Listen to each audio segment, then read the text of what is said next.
So are you about to embark on some Homelab adventures? Either building something new, upgrading, and you want to know what are the things that you need to avoid? These are things that I did and I wish I had not have done them.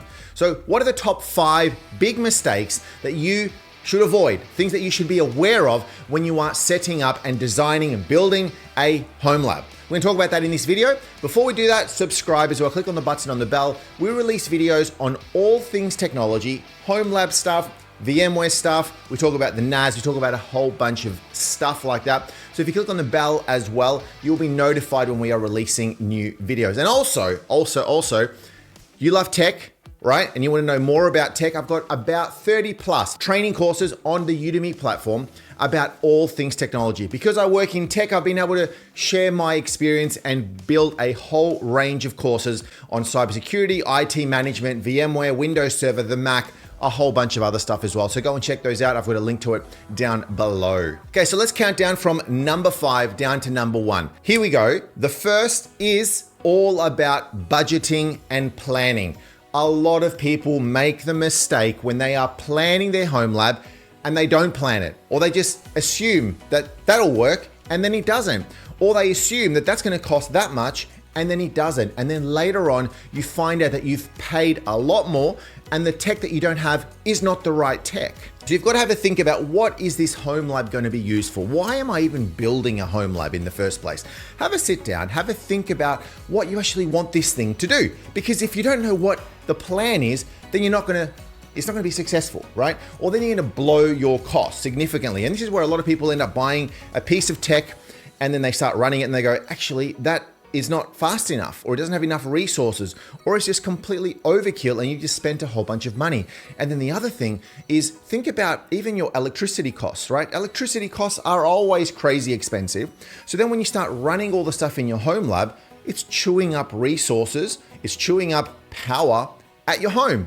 And then it's going to end up giving you very, very high bills. And either you or whoever pays the bills, and they're not going to be happy. They're not going to be happy. So avoid buying stuff just because it's cool, right? I've got my own Homelab and you can see all the gear that I've got. And I'll talk a little bit about that in this video, and you can check out some of my other videos too. But a lot of the stuff that I've got here, yeah, some of it's cool, but it's because I needed it for actually a specific purpose, not just because it looked fancy, not just because it had all the cool LED lights, which is always nice, right? It's nice to have your Homelab looking spanky, you know what I mean? Like, I remember years ago, I bought myself a beautiful Perspex case, one of those clear cases for my PC, and I built myself my PC and all the lights, and I had water cooling and all this sort of stuff. It looked amazing, but I didn't spend the money that I needed on a good CPU and a great graphics card. So then when I was playing games, it just wouldn't give me the grunt that I needed because I spent all the money in the wrong spot just because I wanted it to look cool. I wanted to say to my friends, look at how amazing my case is. And then when I went to a LAN party and I played it, people were like, man, your computer's so slow. I'm like, yeah, because I didn't spend it correctly. Anyway, that's just a side example. Same sort of thing is true with your Homelab. So start with what you actually want to learn and then go from there and plan how much you're willing to spend right now. And then yes, over time, your Homelab is going to need to grow and evolve and change, because that's what's going to happen. You're going to want to build more stuff. Another common mistake is buying the wrong hardware. A little bit similar to the first one, but buying the wrong hardware. You think to yourself, I need something that is enterprise grade. So you spend the money to buy yourself a rack server, or you have to get yourself a good, really good NAS now with lots of storage now. Do you actually need that? Right? So thinking about the first point about planning, a little bit similar. Or can you make do with a mini PC? Good idea. Do you have to buy yourself a NAS right now? Or can you make do with just a computer that has additional storage? Have a think about that sort of stuff. That's not to say that enterprise gear is not right. And that's not to say that a NAS is not right, because I love both of those. But think about the hardware specs that you need, and then making sure that the hardware that you're buying is compatible and has all the resources that it needs to then be able to build your Homelab. So for example, if you're going to build a virtualization environment, you're going to install Proxmox, you're going to go and build some Linux boxes, you're going to go build a whole bunch of containers, right?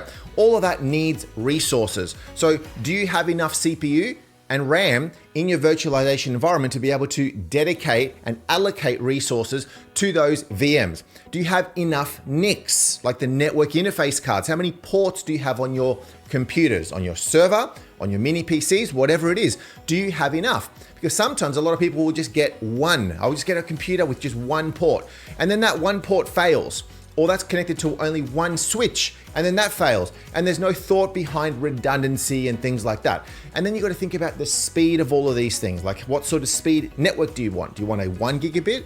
Do you want a 2.5? Or do you want a 10 gigabit network? You know, have a think about that when you're planning and getting the right hardware. The next one is all about storage mistakes. Now, remember, we're building a little bit of a pattern here.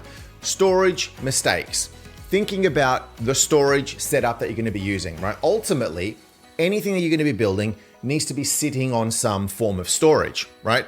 Now, that could be on hard drives inside of a computer. It could be external disks. It could be SSDs, right? It could be a NAS. It could be a SAN. It could be something different, right? Think about storage, and then think about the configuration of all of your disks. So if you're going to be building a server with multiple disks, are you setting them up in a RAID of some sort? Do you want any form of redundancy? Do you want mirroring? Sometimes, and this is why I started building my own Homelab, is I wanted to mimic a corporate environment to some extent, not as flashy and as huge as a business server, right? Inside of a data center, for example. I wanted it to be a little bit smaller, but still have the same sort of corporate-y sort of tech, right?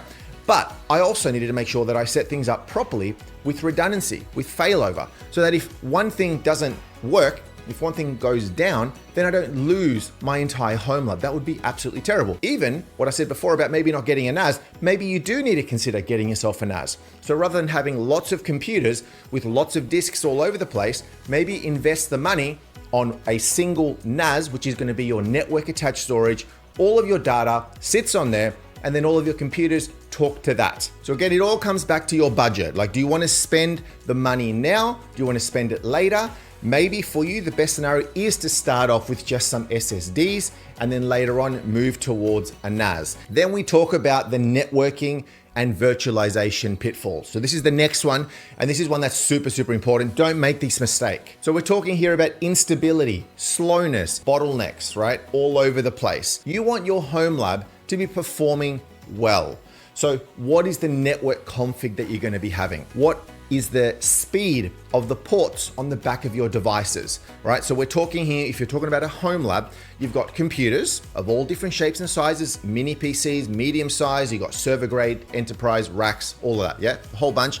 Then you got all the storage side of things, and then you got all your switches, right? Different types of switches. Do you want to go for a 1 gig, a 2.5, or a 10, as I mentioned before? And then you got your routers and your internet links that come out from the street. Because imagine if you just don't have the right setup, the right port speeds across all of these devices, you could have a 10 gigabit computer. Great, my computer's got a 10 gigabit card. It's gonna give me some great network, but that's plugged into a 1 gigabit switch. You're only gonna get 1 gigabit speed. You're not gonna get 10. So have a think about all of the network speeds. And then in the virtualization space, all right, well, what sort of virtualization technology am I going to be running? Because generally you want to build either a virtual like environment, or you want to build like with multiple VMs, or you want to build containers, like Docker containers, where essentially they're little containers that sit within a computer. Yeah, that's essentially what we're talking about there. Now this one, there are some pretty common mistakes, right? One would be not thinking about network segmentation as well. So in the enterprise world, you want to build multiple different networks. You don't want to have what's called a flat network, where all of your devices are sitting on the same subnet. They're all sitting on the same network. You want to look at segregating things, where maybe your IoT network, your devices that are IoT are on one network. Then all of your servers are on a different network. Any PCs are on a different network, etc. So you want to look at segmenting your entire network. It's just good practice, and you may want to look at experimenting that in your Homelab. Then another common mistake is too many people putting too many VMs inside of the virtualization environment. So you've got yourself a Proxmox or a VMware box, right? And then you're running 30 VMs on there. It's not going to work that well, right? Because when we talk about the hardware considerations before, is when you build yourself your computer, when you have your computer on your Homelab, well, you're going to buy certain resources, this amount of RAM, this amount of CPU space, this amount of storage, this is the network speeds, how many ports, all of that, yeah? And then you're going to go and divvy that up, or you're going to split up some of those resources to give it to each individual VM, each virtual machine. So then if you're running lots of virtual machines on the one box at the same time, things are just not going to run very, very well, because each VM is going to be like, I want more of those resources. And this one's going to say, no, I want more of those resources. You're going to have competition. And then every VM is just going to be like suffering, because they're not all going to be running very, very well, because they're all sharing all these resources. If you're finding that things are sluggish, that performance is not well, you want to update and add some additional RAM to a VM and you don't have it, well, that's maybe where you need to look at getting a second virtual server built. And then another virtual, when I say virtual server, I'm talking about the hypervisor, like a Proxmox server, yeah? Another one of those. That way you can spread the load and do what's called load balancing across multiple servers. And another common mistake before we move on to the last point is a lot of people not treating their home lab like it's production. Yeah, they just go, oh, it's just a home lab, so I'm just testing stuff. And yes, that's true. You're just testing stuff, and you're maybe running things for your own learning, for your own home lab, for your own geeking out, because I just love building a home lab just to geek out because it's amazing. But then I don't treat it like production, which means I don't care about doing backups. I don't care about health checks. I don't care about, making sure that everything is running well. And then the thing just fails, right? It's just not working well. So get into a habit of treating it like a production environment, running software, running procedures and processes, right?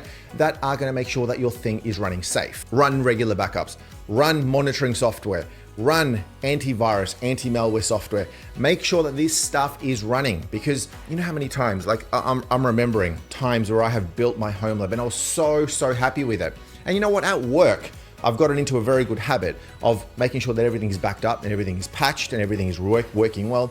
But then at home on my home lab, I'm like, it doesn't matter. It's not as important.